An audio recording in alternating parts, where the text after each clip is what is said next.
ಎಲ್ಲರೂ ಕೂಡ ದೇವ್ರ ನಮ್ಮದಲ್ಲಿ ವಂದನೆಗಳು. ಇವತ್ತು ದೇವರು ಮಾತಾಡಲಿಕ್ಕೆ ಇಷ್ಟಪಡ್ತಿರೋಂಥ ವಿಷಯ ಪ್ರಾರ್ಥನೆ.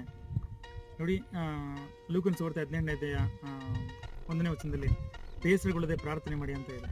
ಯೇಸು ಹೇಳ್ತಿರೋಂಥ ವಿಷಯ, ನೀನು ಪ್ರಾರ್ಥನೆ ಅಂದ್ರೇನೆ ದೇವ್ರ ಜೊತೆ ಮಾತಾಡೋದು. ದೇವ್ರ ಜೊತೆ ನೀನು ಎಷ್ಟು ಮಾತಾಡ್ತೀವಿ ಅಷ್ಟು ದೇವರ ಚಿತ್ತನ, ದೇವರ ಇಷ್ಟನ ತಿಳ್ಕೊಳ್ತೀಯ. ದೇವರ ಅದೇ ರೀತಿ ನಿನ್ನನ್ನು ಈ ಲೋಕದಲ್ಲಿ ಶೈತಾನ ಶೋಧನೆಗಳಿಂದ ತಪ್ಪಿಸಿ ನೀನು ಸೇಫ್ ಆಗ್ತೀಯ. ಅದು ಕೂಡ ವಚನ ಒಂದು ಕಡೆ ಇದೆ, ಮತ್ತಾಯಿ ಸುವಾರ್ತೆ 26ನೇ ಅಧ್ಯಾಯ 4ನೇ ವಚನದಲ್ಲಿ ಶೋಧನೆಗೆ ಒಳಗಾಗದಂತೆ ಮೊದಲೇ ಪ್ರಾರ್ಥಿಸಿ ಅಂತ.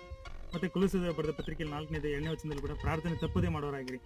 ಎಸ್, ನೀನು ಪ್ರಾರ್ಥನೆ ಕಂಟಿನ್ಯೂಸ್ಲಿ ನಿನ್ನ ಲೈಫಲ್ಲಿ ಇದ್ದರೆ ಖಂಡಿತ ಶೈತಾನ್ ಯಾವುದೇ ಶೋಧನೆ ನಿನ್ನ ಬಿಡಿಸ್ಲಿಕ್ಕೆ ಆಗೋದಿಲ್ಲ. ಪ್ರಾರ್ಥನೆ ದೇವ್ರ ಜೊತೆ ಮಾತಾಡೋದು ನೀನು ಬಿಟ್ಟೆ ಅಂದರೆ ಖಂಡಿತ ತುಂಬ ನಷ್ಟವನ್ನು, ಆತ್ಮಿಕ ಜೀವನದಲ್ಲಿ ತುಂಬ ನಷ್ಟವನ್ನು ಕಾಣಬೇಕಾಗುತ್ತೆ. ಪ್ರಾರ್ಥನೆ ತಪ್ಪದೇ ಮಾಡೋರಾಗಿರಿ. ದೇವ್ರ ಜೊತೆ ಯಾವಾಗಲೂ ಮಾತಾಡ್ಲಿಕ್ಕೆ ಇಷ್ಟಪಡ್ರಿ.